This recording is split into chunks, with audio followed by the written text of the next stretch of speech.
sebelah tangan. Ya, oh betul. Okey. Pandai tahan nafas. Tidak. Ini basah. Ambil nafas. Okey, okey.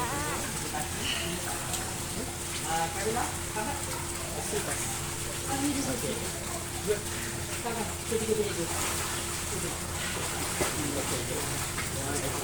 Cuba usul. Balas dulu dulu. One, two.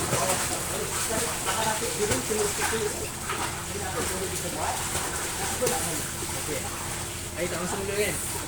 Okey. Nanti kita tarik dalam sikit tau. Kita tahan nafas. Ni panas hidung tau. One, two. Okey. 1, 2, 3 go. Okey, sekali ya. Kepala atas. Turun. Okey. Okey, takut dia? Tak. Kaki enggak, kaki Cuba sekali. Tapi lama sikit. kaki tu lurus. One, two. Ke depan ke belakang. Kaki tu lurus. Jangan tengok. Satu kali, tekan sikit. Okey, good. Okey, kita try sekali ya.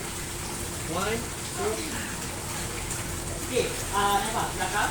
Okey, bot tu genggam. Okey. Genggam sekeras-kerasnya. Okey, go. Kita try sekali. Tapi terus akan bawa dalam sikit. Tengok atas, genggam. Ini atas. Okey. Tengok bawah. Terus tak boleh bawah tau. Okey, jangan jatuh ya. One, two. Bila kita pegang keras-keras, Okey. okey. Bot Okey. akan juga. Kita try di dalam lagi. Okey, So, now one, kita buat something two. more cepat.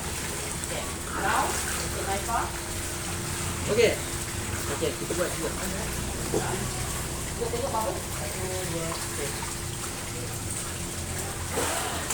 Oh, tahan nafas lama sikit boleh?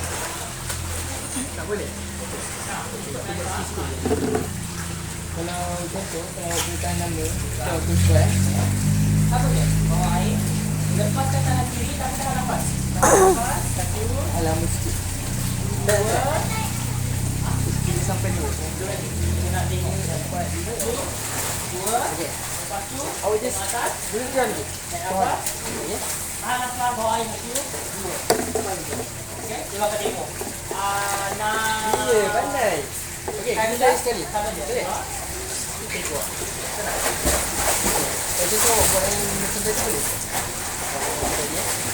One, two, go. Sekali lah. Kicking cantik. Now, nak tahan nafas. Okey, dah nafas. Naik kau Okey. juga tahan nafas. Jangan terlalu. Okey. Okey. Okey. Kita tanya, saya bilang dengan nafas. Kenapa tahan nafas?